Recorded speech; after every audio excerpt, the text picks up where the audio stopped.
Martin here, and thank you for joining me for this week's turning project video. I hope you are all well and you have had super creative weeks and weekends in your workshops.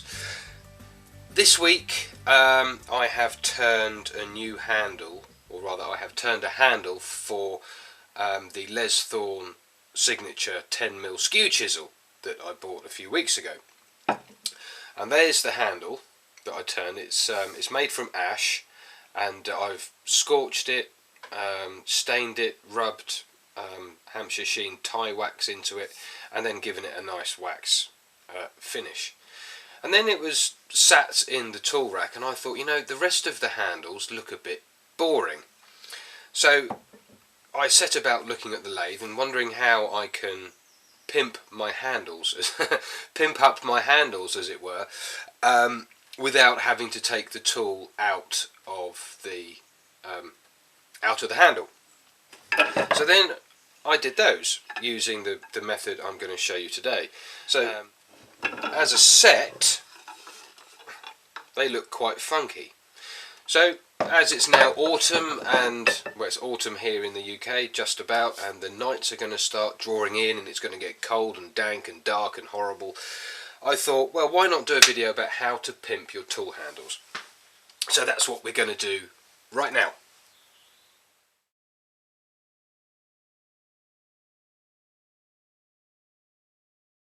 So to get started, I'm going to use my regular bowl gouge. It's got a plain beech handle. It's fairly innocuous. It looks like every other tool handle that there has ever been made, and I'm going to pimp it up. So on the chuck, I've swapped over my normal jaws for some pin jaws. Pin jaws, I think, are safer to use than normal jaws, because they're longer and they can have more of a grip. And then I'm going to take some paper towel and wrap it around the tool nice and close to the ferrule. Then I'm going to slide it in all the way down, tighten up the chuck and see if it gives a good enough grip to hold the tool, which that is. So I need to bring up the tailstock and find the rough centre. That's pretty good. And then I can apply a little bit of pressure to the tailstock just to keep it all in place. Next, really simple, you sand the life out of it. If you haven't guessed already, there's virtually no tool work involved with this turning project at all. So there's loads and loads of sanding, although you could take a scraper to it if you wanted to, just to lose the finish that you already have on the tool. Or you can just go straight in with sandpaper or an abrasive. And because there's loads and loads of sanding with this, it's important that you wear proper personal protection, and if you have extraction, have that running too, because there is lots and lots of dust with this. So what I've done is I've put the top of my bowl sander into a drill, because that will help speed up the process, and then I'll move on to hand sanding a little bit later. So I'm going to sand this down to 400, and then we'll go on to the next step.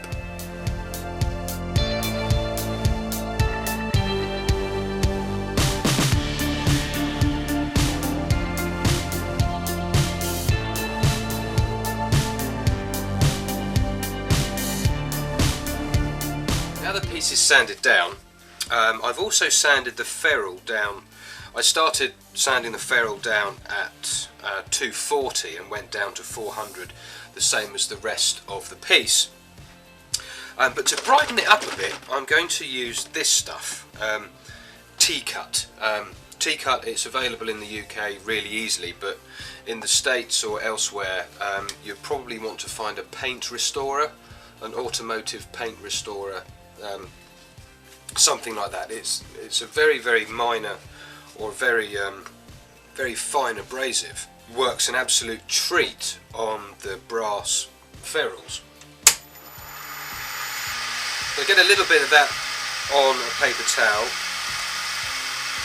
give it a little rub, and then we'll let that dry for a few seconds, and then we can speed the lathe up.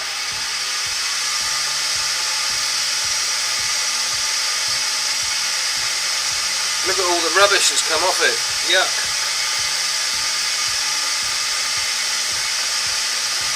Give it a good buff up, and there we have a beautifully shiny ferrule. Next, what I want to do to it, or rather next what you can do with it, is you can finish it with oil if you want to. You can do whatever you want. Now you're back down to the bare wood. It's just essentially just another spindle on the lathe. But I want to get a little bit more creative with it, a little bit more like the spindle gouge. So I've got my blowtorch here, and I've dusted down the lathe, because the last thing you want to do is set fire to your workshop. But you must be very, very careful, of course, when using fire in your workshop. And I'm going to run the lathe very slowly, or as slow as it will go,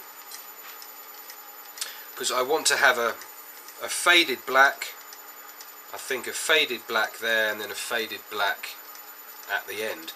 And I'm going to do that by pointing the flame at an angle, so it's sort of hot here and then gets cooler, so it fades out.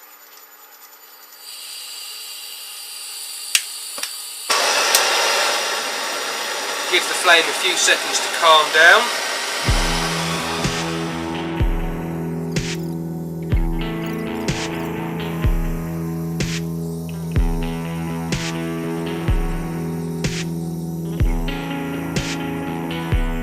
I wasn't entirely happy with how it came out with the first burn, so I sanded it all back and did it again, and I'm much happier with this one.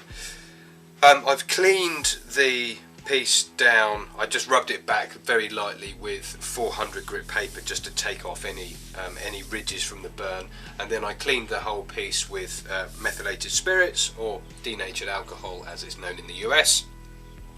And now I'm going to apply the colour, and I think I'm going to do red at the top, fading into, don't know, I'll see. So let's get the red on. Got the lathe spinning fairly quickly.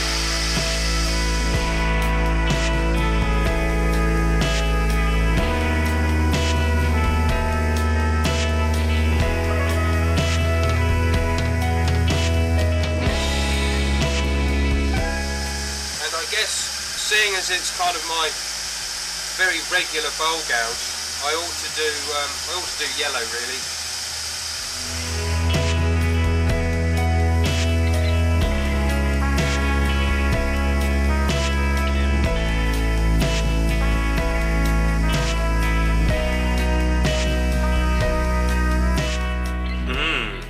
That's nice. Next I'm going to let that dry, and then I'm going to add some sanding sealer.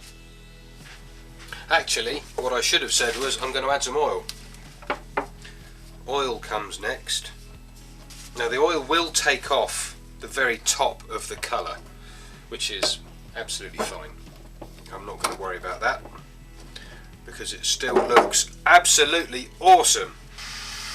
And get the oil warm and it'll help it to dry off.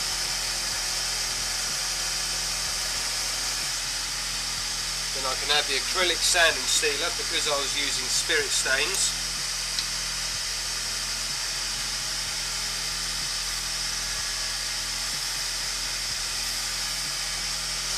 And I'll rub that back. Oops, I'll rub that back with a 9-web pad.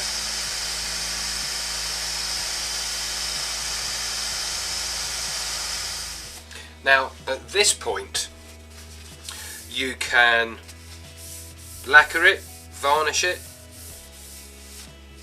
or you can do what I'm going to do, which is add a few coats of wax. Now wax will deteriorate over time and dull, which for me is absolutely fine. I don't mind that at all, because it is a tool handle after all, and I don't mind if it starts to look even more worn than the finish I've given it already. So I'm going to put some wax on, but as I said, you can put on varnish or lacquer or do whatever you want with it. So I'm going to put on some high gloss Hampshire sheen.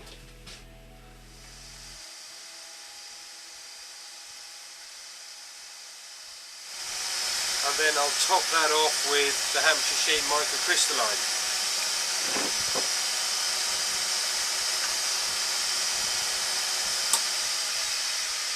Then I'm going to leave that to dry off, and then I can buff it up.